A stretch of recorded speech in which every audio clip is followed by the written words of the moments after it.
Hello மக்களே! இன்னைக்கு cook with கோமாளியிலருந்து முட்டை கூடு எப்படி பண்ணுறதுன்னு பார்த்துடலாமா? ஃபர்ஸ்ட் இதில இருக்க அந்த குட்டி குட்டி முட்டை இட்லி பண்ணிடலாம்.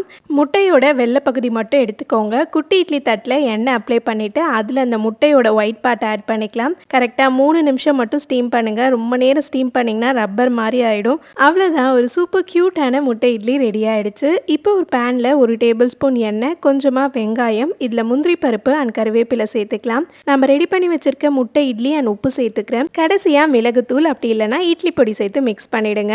அடுத்து முட்டை கூடு பண்ணிடலாம். ஒரு உருளைக்கிழங்க தோல் சீவி வச்சுருக்கேன். இதை நல்லா ஃபைனாக கிரேட் பண்ணிக்கோங்க. இதில் இருக்க தண்ணியெல்லாம் நல்லா பிழிஞ்சிட்டு ஒரு பவுலில் சேர்த்துக்கலாம். இதில் பைண்டிங்காக ஒரு முட்டையோட மஞ்சக்கரு அண்ட் 2 டேபிள் ஸ்பூன் கார்ன்ஃப்ளவர், கொஞ்சமாக மிளகாத்தூள் அண்ட் உப்பு சேர்த்துக்கிறேன். இதை நல்லா மிக்ஸ் பண்ணிவிட்டு இந்த மாதிரி ஒரு டீ ஸ்ட்ரெயினரில் ஆட் பண்ணிக்கலாம். ஆக்சுவலாக ஷோவில் பார்த்தீங்கன்னா ஒரு சின்ன வானலில் பண்ணுவாங்க. அது இல்லைனா இந்த மாதிரி ஈஸியாக டீ ஸ்ட்ரெயினரில் நல்லா திக்காக ஸ்ப்ரெட் பண்ணிக்கோங்க. இதை ஃப்ரிட்ஜில் ஒரு 15 நிமிஷம் வச்சிடலாம். இப்போ இதை நல்லா டீப் ஃப்ரை பண்ணிக்கோங்க.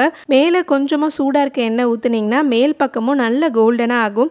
அவ்வளோதான், ஒரு பர்ஃபெக்டான நெஸ்ட்டும் ரெடி ஆகிடுச்சு. இது லைட்டாக ஆறுனதுக்கப்புறம் கத்தி வச்சு இதை ரிமூவ் பண்ணிக்கோங்க. இதில் நம்ம ரெடி பண்ணி வச்சுருக்க இட்லியை வச்சு சர்வ் பண்ணிடலாம். அண்ட் இந்த ரெசிபி குக் வித் கோமாளியில் யார் பண்ணுதுன்னு தெரிஞ்சதுன்னா மறக்காமல் கமெண்ட் செக்ஷனில் சொல்லிவிடுங்க. பாய் பாய்.